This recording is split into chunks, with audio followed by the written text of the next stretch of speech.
The CBS Radio Mystery Theater presents...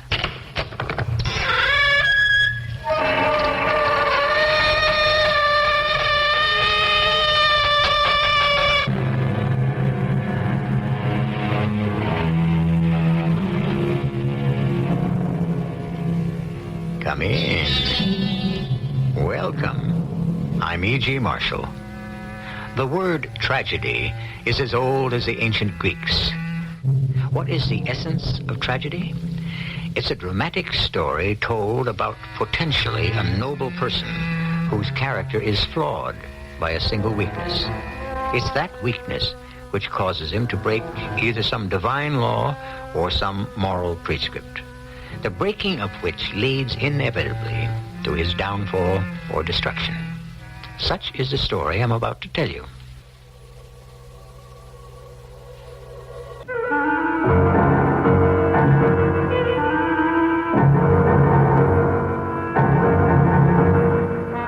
Our mystery drama, The Gift of Doom, was adapted from the immortal Greek tragedy Medea, especially for the Mystery Theater by Arnold Moss.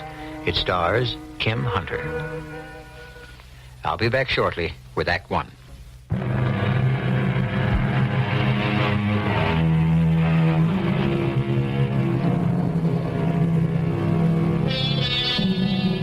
It was the fall of the year 1897, just months before William McKinley had been inaugurated as the 25th President of the United States. It was a time when the discovery of fabulous amounts of gold in Alaska and the Canadian Yukon screamed from the headlines of every newspaper in the country. And in the town of Thessaly, in one of the states of the Great Plains, they had just garnered a harvest of another kind of gold. Tons and tons of beautiful yellow wheat. Phineas Cobb watches his nephew Jason as the hands prepare the grain for storage in the tall silos. One of the richest crops we've had in years.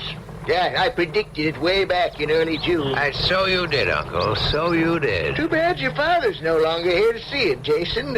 Would have given him no end of joy. We can't bring back the dead. That's true enough. Keep this up and you'll turn out to be a very rich young man. I may or I may not, Uncle Phineas. That's still in your hands. The farm and all that's with it go to you. When I can prove to my dear uncle's satisfaction that I'm responsible, mature, weren't those the words? You know your father's wish as well as I. When, in the sole judgment of my brother Phineas, my son Jason has proved himself mature in his decisions, established a responsibility in all his acts, then... And only then do all my earthly goods and properties pass on to him, my son. That's it, Jason. What must I do? Well, I've told you half a dozen times. Go prove yourself a man. Show the world you can stand up on your own 2 feet.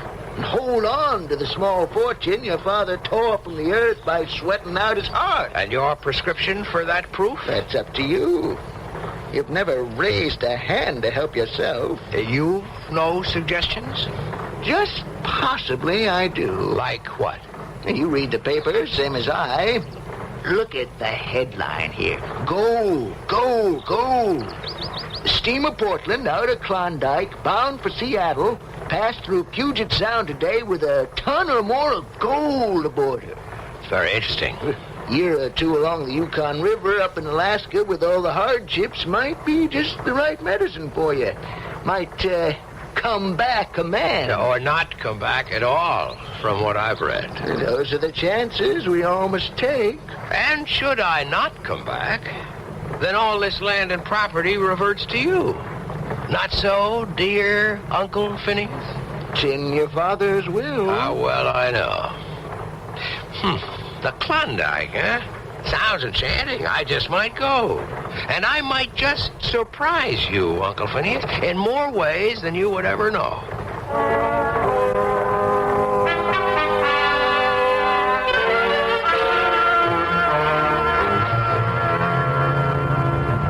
Look, Hector, look, we're almost there. The fog at last is lifting, Jason. Oh, That must be the outline of the settlement at Skagway. A cold Alaskan shore where everything begins. We hope. I'm glad we two met back in Seattle. And I too, Jason. It's made the voyage on this great ship Argo almost bearable. I'll be glad to see the last of it. And smell the last of it. Tend to a cabin that was never meant for more than two. And all of them in search of the same thing. Gold. Like you, my good friend, Hector. And like you. We'll pray that Lady Luck will smile on us. That's all we'll need. That and the supplies to last at least a year. Between the two of us, we'll strike what we came looking for. There's something that tells me. Whatever happens, I can promise you that nothing in this world will ever stop me. Nothing, Hector. Hey, I guess that means we've arrived.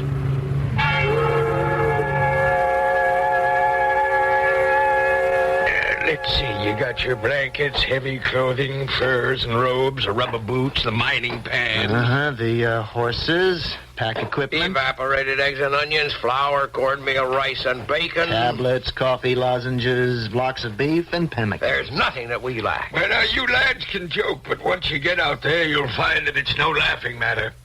You take it from old Cannibal Joe. I know from sad experience. Yeah, but there's nothing like it. I'd still be out prospecting if my health had not run out. We weren't really joking, Joe. We know of the excitement or we wouldn't be here, and the danger. Like everyone, I guess we all keep dreaming of that great placer stream up in the sky where flakes of gold will glitter on the gravel bars, and nuggets the size of birds' eggs will be scooped up by the handful. I like the way you talk, my boy. You have a feeling for what's out there. You said you'd show us maps. Oh, yes, and here they are. They're a little crude. I don't draw well. We're told to water route by riverboat. No. The winter freeze has started. You can't get through the ice. My advice is to take the Chilkoot Trail. This one right here? That's it. White Pass Trail until you come to Dead Horse Gulch and then on up to Summit Hill. Is that the border where Alaska ends and Canada begins? Oh, you're catching on, you two. And then down into the Tucci Valley, and then here you start pulling up the Klondike River till it meets the Yukon. And that's Rabbit Creek right here. That's where you'll find the place I stake my claim. The Golden Fleece. And you're welcome to it. The Golden Fleece. I hope we find it. Oh, you will. With help. You see this charm, this amulet of stone I wear around my neck? I couldn't help but notice it. Looks something like a human eye gazing right into your skull. It does indeed. I want you to have it. How kind of you, but why? Well, as a good luck piece, right, Joe? Oh, it can be good. Can be very bad. Depends who's wearing it around his neck. Well, now, if you get to this point here alive, you'll be within a whisper of the Golden Fleece. And by that time, you'll both of you need every bit of help that you can get. The help is there. What kind of help? Young Indian woman named Medika, daughter of a mighty Tagish chief. She lives with a toothless old woman for companion, right near here. And this amulet, she give it to me. She helped me once. Might do the same for you. But how? How could she help? Well, that's something you'll find out. If you are lucky. If she likes you. But I warn you, Medika's something very special. Her own people are afraid of her. They call her Witch. Why, Joe? Well, she has a strange and unknown power that no one can explain. So if you find her, bless your stars. But at the same time, watch your step, my lad. Just watch your step.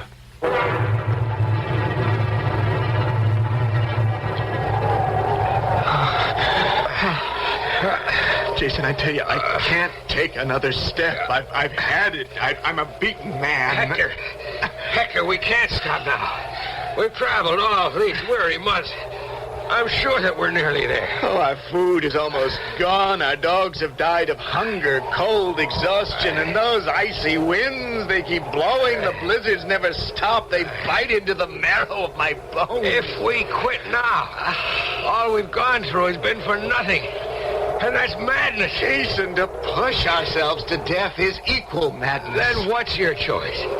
Get into sleeping bags here where we are, and slowly freeze or starve ourselves to death. At 60 degrees below zero, it won't be slow. I've already lost 2 fingers from frostbite. I know. And I'm half blind from staring at the snow. My eyes, they seem filled with red-hot sand. And why push on the loss of sleep? Come on. Oh, come on, let's move on. I can't. Not one more step. Jason, you go on without me. Let me die. You here. have got to come. I can't. I won't. Up on your feet. You'll come if I have to drag you. Oh, where? Jason, I warn you. Let me go. Come on. I need your eyes. Let go of me. You'll be sorry. What are you doing? My hunting knife. The blade is sharp. Now, you touch me once more. Put down that knife. What's that? I wouldn't know. It sounded like... Jason, there's something moving up ahead. It's coming toward us. What is it? I can't tell. Not yet. I think it... Yes, a man.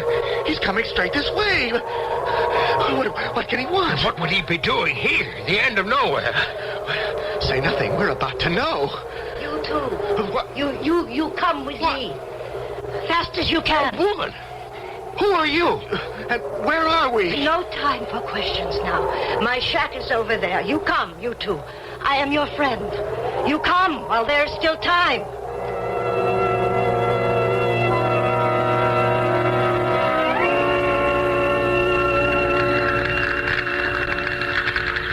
You're feeling better, Jason? Like one reborn. Watona, toss more wood onto the fire. I will, Medica. Watona's been with me since I was born. She can't do much, but I am loyal to her. I'm sorry for your friend. We did our best to save him. His wish to die was greater than his will to live. I know, Medica. And so you've trudged these many miles to find Joe's golden fleece. That, among other things. You know, the amulet, the eye you wear about your neck, led you my way. It was my father's, a great man. I owe my life to you. Cannibal Joe said you had strange gifts. Perhaps. And if you find the golden fleece, what then? How can I find it now? I can't see, half blinded by the snow. It's simple, Jason. Here, look into my eyes. Place your hands upon my shoulders. Now look hard. Look harder still. What happened? There are shapes beginning to appear. I can see. Medica, I can see. Of course you can. You are full of wonder. You've given me my eyes again. A small gift. What can I do to show my gratitude? Stay here with me, Jason.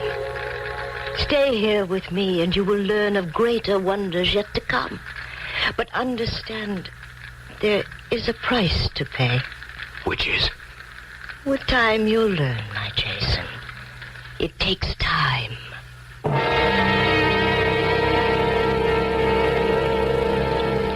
In the days that follow, Jason dips his mining pan into the shimmering waters of the sunlit creeks, rocks the gravel in his miner's cradle, always on the alert for the sparkle that spells gold. And as he does, he speculates on what further unexplainable wonders lie ahead for him in this bleak alien land, in the company of this strange woman with her mysterious powers. I shall be back shortly with Act 2.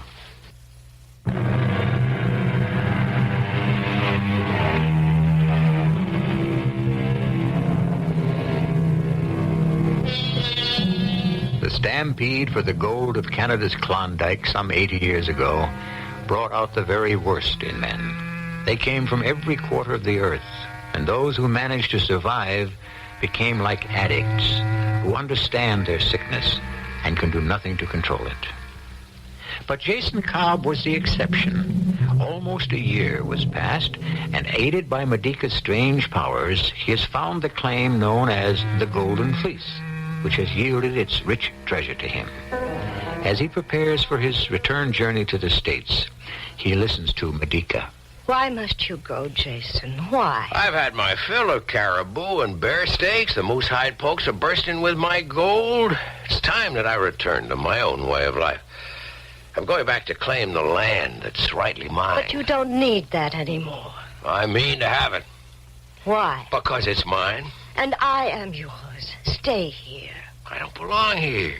I can't take up the Indian way of life. It's not for me.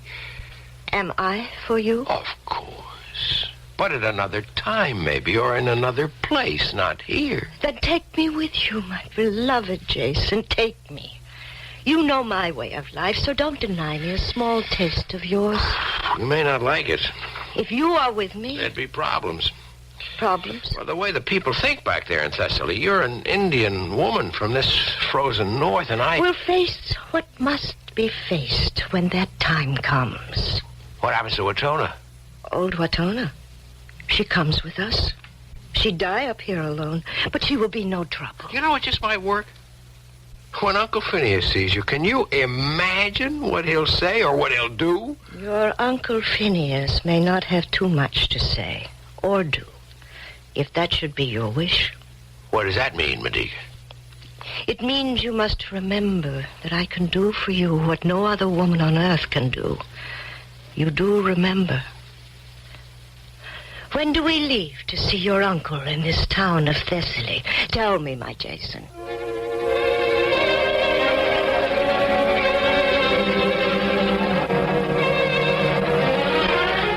I've been away almost 2 years, Uncle Phineas. I've come to claim my property. I know you have. You and this wild creature you've brought with you. You'll speak with more respect. Medica is my wife. Your wife? This wild-looking thing dressed in her hides, laden with barbaric ornaments? Don't let him upset you, Jason. What I have endured these past 2 years, the hardships, the defeats, the agony, the sorrow, and then to know success and victory, all of this has made of me what you would call a man. And you call this acquisition your success? Calmly, Jason, calmly. I'm rich, Uncle. I am rich by any standard that you measure by. I've gold enough to purchase almost anything I desire. That's something. Still what? By terms of your dead father's will, I still could hold the property you call yours. But you would not. Don't push me, Jason. It's just possible I might. You mean you keep from Jason the land that's rightly his? Depends what meaning you give to words like rightly. I see.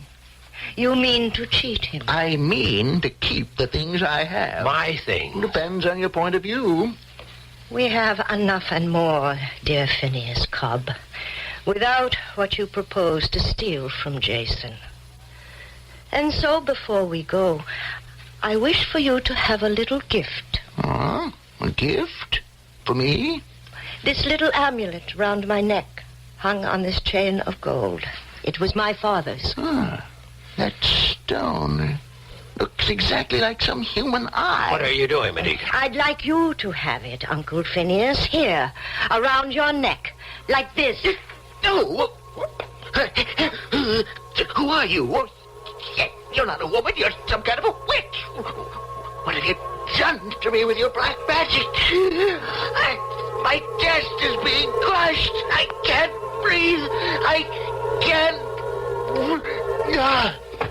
Medica! Your uncle is dead. Now, take the amulet off his neck. So. What must we do? Do. The land's now yours. The gold is yours. And I am yours. Whatever else you'd like is yours. We must get out of here as fast as possible. They'll think it was a heart attack. I mean, we must leave Thessaly forever. Start life again some other place, where we're not known, where I can keep you hidden. Where's that? I must say it, where they won't know that you're... Yes, my Jason. Where they won't know that I'm a foreigner, that I do not belong among your people, that I am strange and different. I didn't say that. I know you didn't. We'll go, of course, whatever place you choose. And wrap me in my tuggish blankets. Keep me concealed, if that's what you want. As long as I'm with you and you love me. You love me, Jason, do you not? I owe you much, Medica. I know, but that's not what I asked. If not for you... Are you in love with me? We'll go. New place, new friends. But I remind you, whatever friends you make will be my friends. Whatever enemies you make will be mine, too.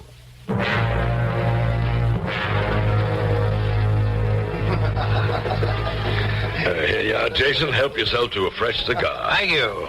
I've had my eye on you and Phoebe as you dance. You make a very handsome couple. Well, that's flattering. Your daughter, Phoebe, is a beautiful young woman, Senator Crane. It's Tom, my boy, not Senator. Tom. You know, I think this time as good as any for my announcement. Ladies and gentlemen, may I have your attention, please? Since our young friend, our Jason Cobb, came here to Corinth County 5-6 years ago, he's done many great things for the people of our county and the state and, may I add, for our great party. We're very proud of him. We're here tonight to pay him further honor. It's my great privilege, and I'm sure this comes as no surprise to any, to offer all of you tonight the name of the next congressman from Corinth County, that handsome, brilliant servant of the people, all the people, Jason Cobb. Jason? Wow. I thank you. I'm honored. You all know that. And if I am elected, I'll do my very best to serve you. Jason, when I selected you, I picked me one sure winner. No one can stop you now. Crane the Kingmaker, aptly named. And that reminds me. Yes, Tom. The congressman from Corinth should be a married man. I don't understand. A pillar of society, upstanding, steady, with no marks against But, it. Tom, I know. That strange woman that you brought here with you, she and that old hag that follows her, we know about them. What about her? She and her two small sons, that doesn't count. That doesn't make you married, not here, in Corinth. They're my sons, too. Medica is my wife. Oh, come on, my boy. There never was a marriage, and you know it. Get rid of her. The sooner the better. Medica, that's her name, could spell the end of your career. What can I do? Well, just send her packing to the polar bears, or wherever it was that you picked her up. Tom, even if I wanted to... Jason, my darling, my congratulations. I'd hoped you'd ask me for another dance. I was about to. Please forgive me. Oh, you don't mind my taking him from you? Or do you, Dad? No, he's all yours, Phoebe, dear. All yours. Thanks, Daddy. Oh, I can't tell you, Jason, how pleased I am for you. Thank you, Phoebe.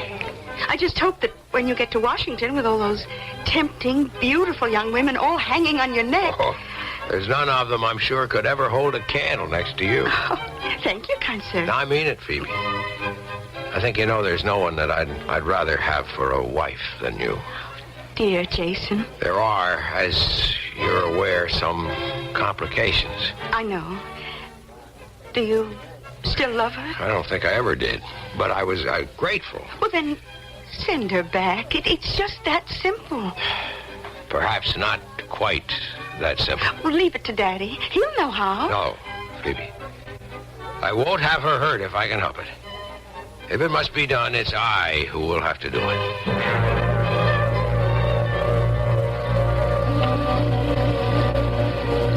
Oh, I'm glad you're home at last. The children missed you. Can I get you anything? Medica, I must speak with you. Of course. A glass of milk, some crackers? Please listen to me. Now, I've tried in every way I know how to help you and the children. I've been generous with my money. I've given you what time I could in a career that's most demanding. I don't deny that. I won't beat about the bush. I'm Tom Crean's candidate for Congress, and I will be elected come November. But, Jason, that's so wonderful. I'm pleased. I cannot have you with me any longer. I'm moving fast into another world. You must return up north to where I found you and take Watona with you. You cannot mean what you're saying. Why, my Jason, why? You know as well as I do. You cannot be alone. You need my care. I won't be alone. Tom Crean's daughter, Phoebe, she's to be my wife. I don't believe what you're saying. There is no other way.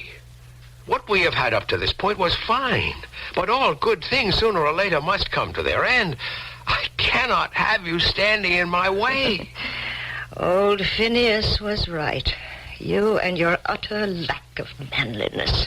Where is your shame? Shame for what? I saved your life. I gave you back your eyes. I cursed the day I did so. I followed you, and I destroyed whatever threatened you. My thanks, Medica. Your thanks? I've borne your children. Enough, Medica. Where shall I go? Home to my father's land? Home to the people I deserted and betrayed? The people that now loathe me? That's impossible.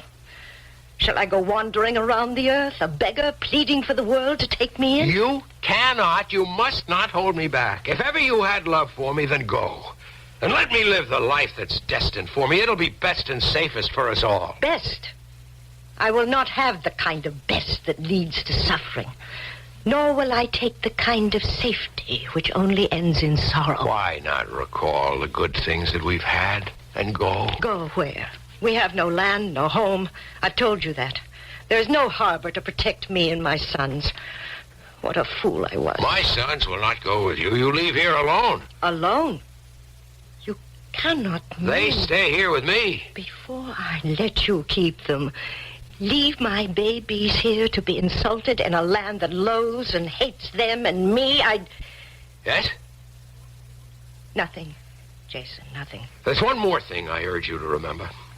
You tricked me into all of this. You know that.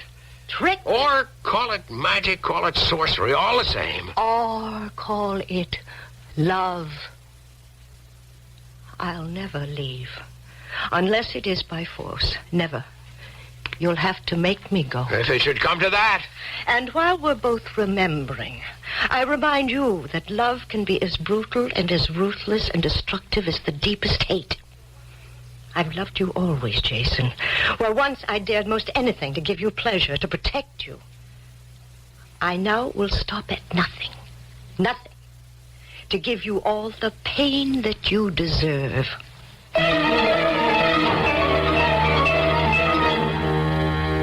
Hell hath no fury like a woman scorned. And when that woman is endowed with a supernatural power, her fury can become a blazing inferno of hatred. To what tragic end will Medica use her gift? I'll return shortly with Act 3.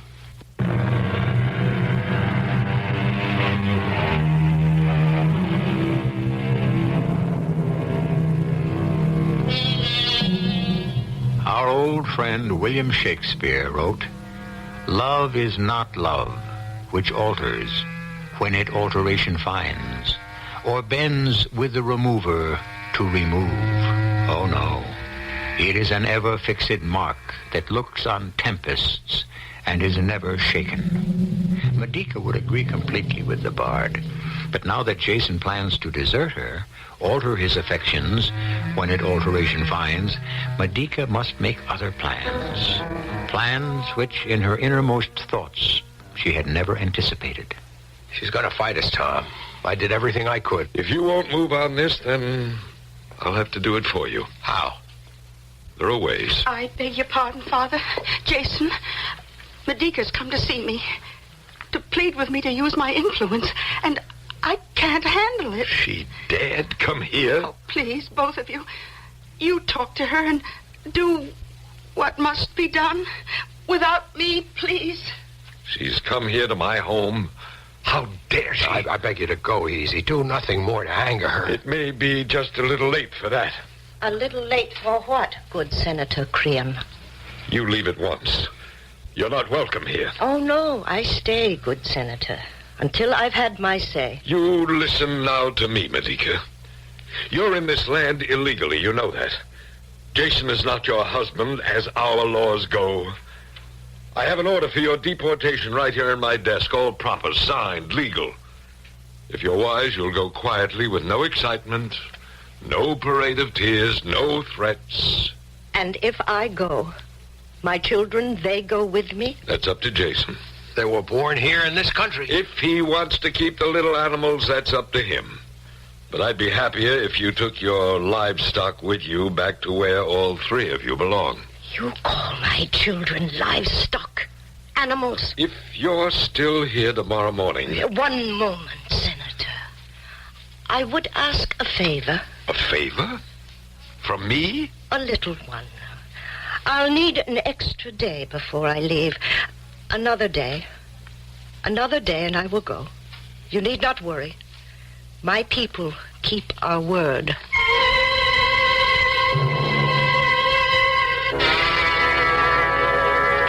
I have no choice, Watona, my old friend. It's clear what I must do. Get me the robe, the golden-colored robe that I've been making. Fold it neatly. Place it in the wooden chest. Be careful how you handle it. And then? I'm giving it away. That beautiful robe, you made it for yourself. I shall be generous.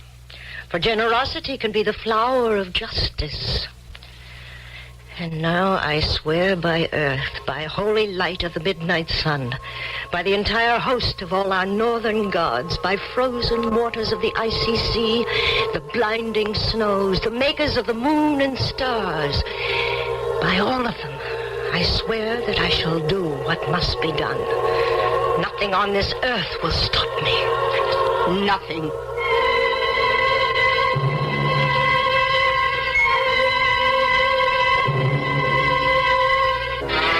Well, Medica, tell me, what's your plan? I have been thinking. Since last night, I've reasoned with myself, reproached myself. I think you're well advised in taking this new wife. With the rising of tomorrow's sun, I will be gone. And the children? I'm convinced that they should stay here with you, Jason. How could they manage in a land that's alien to them? They're babies. No, it's better that they should stay. Understand. Your wife-to-be, this Phoebe, I would like her to know that I have no bitterness toward her, bear her no malice. I'm sending her a little gift in celebration of her coming marriage.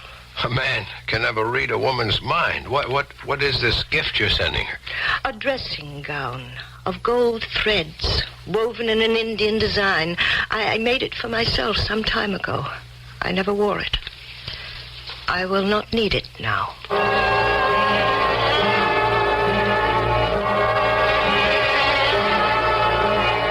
She'll make no trouble, Phoebe, I can promise. Medica frightens me. Now, there's nothing now to fear. She's on her way, or she will be shortly. She knows that what is happening is inevitable. Your father's made it clear to her that there are no alternatives. Oh, is that you, Dad? Come in. Oh, who are you? What do you wish? It's old Watona. I come here from Medica. What is it? I come to bring a gift to your young bride. Oh, I meant to tell you, Phoebe. I forgot. She asks that you accept this gift made with her own hands. You place it round your shoulders.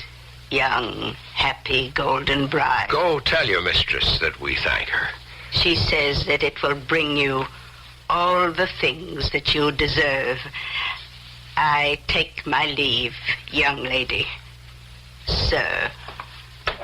Shall we see what's in the wooden box that she brought?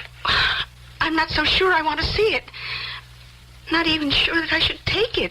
Coming from her. Oh, you're being foolish. Dear Medica means it as a token to show that she bears you no ill will. She told me so. Open it. I will.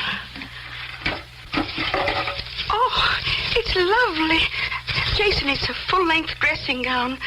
So finely woven with golden threads into some curiously beautiful design. I beg your pardon. I didn't know the two of you were here. Come on in, Tom. See the rich gift your daughter has just received. Well, what is it, Phoebe? Who's it from? Oh, your friend, Medica.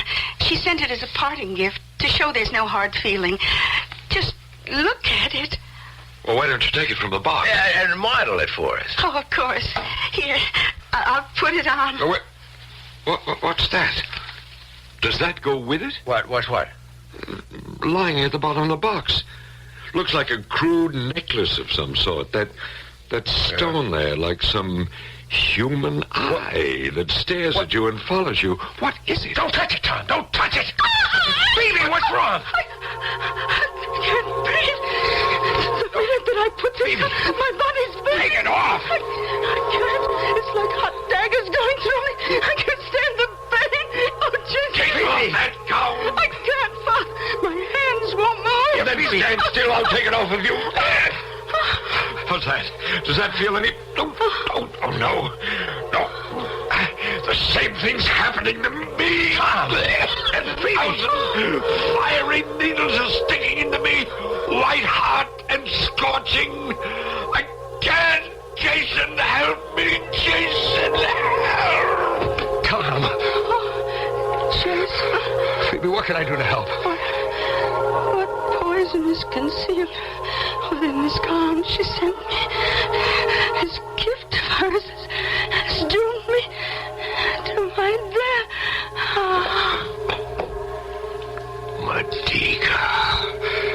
Madika. What fresh horrors, what new evils are you guilty of?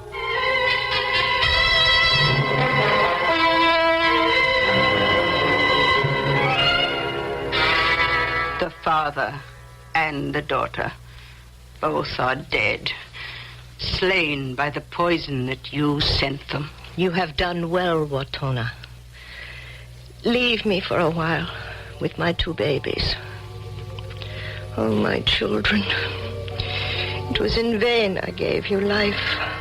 I once had greatest hopes for you, that you'd look after me in my old age. All that will never be. Your father's seen to it that I depart from here in exile, leaving you both behind. But the day will never come when I shall give the children of my loins unto my enemies. Come, give me your little hands, my babies. Let your mother kiss you. Oh, my darlings, how fresh and young your eyes look.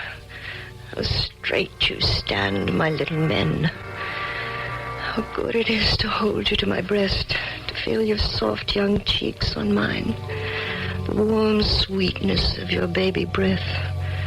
Oh, I love you both. I will not ever let them take you from me. This golden dagger, see how it shines? How sharp it is. It was your grandfather's, a great chief and a great man. This dagger will guarantee that you, my babes, will never leave me. Never leave your mother. Be brave and shut your eyes.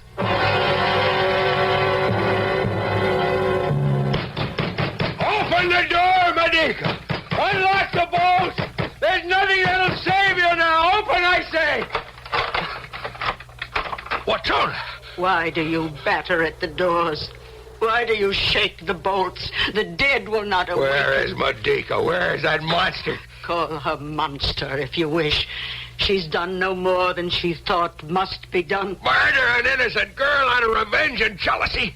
And a girl's father with her sorcery. Oh, Jason, you know not yet the full depth of your misery. What do you mean? She plans to kill me, too? Come, my Lord Jason.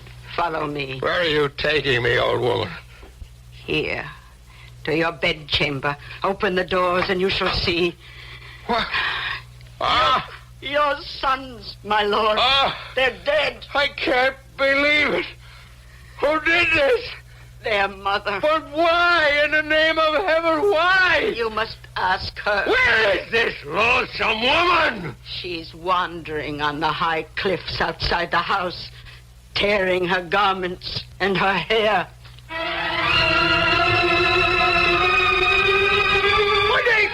Madika, listen to me! Don't come too close to me, Jason. I warn you, stay away from me. Your sons are dead because of what you did. I would not see them live despised and hated as I was. Call me a monster if you wish, for now I've torn your heart to pieces, just as you've torn mine. You fiend! Don't touch me, Jason. Keep your hands away. the sea below, and the clear skies above, and the scattered soft white clouds, they all welcome me. You're insane. But I have not lost the gift of my great powers. I use them now for the last time. I am about to fly. Fly high over the seas, back to my place of birth. Not to the place we met, but back to join the spirit of my fathers, the gods of the midnight sun. Then jump and kill yourself. Spare me the trouble and the shame. Jump! Rid the world of all your evil. Farewell, my Jason. Remember me.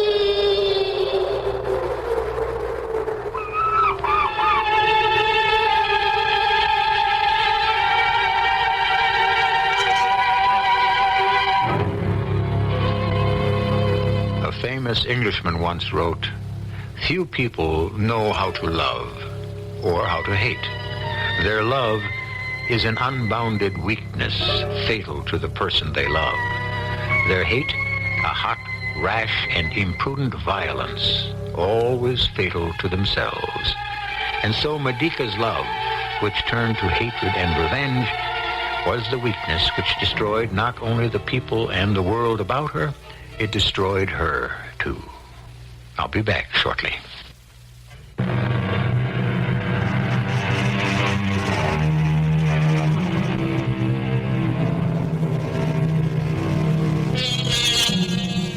The Medea of Euripides, on which our drama was based, was first produced in the year 431 B.C., more than 2,400 years ago. This study of a soul divided against itself was one of the first plays in all dramatic literature to turn the spotlight on some of the complexities of feminine human nature, its capacity for passionate love, murderous hate, pride, willpower, ferocity, superhuman energy. Our cast included Kim Hunter, Mason Adams, Arnold Moss, Russell Horton, and Bryna Rayburn. The entire production was under the direction of Hyman Brown. This is E.G. Marshall inviting you to return to our Mystery Theater for another adventure in the macabre. Until next time, pleasant dreams.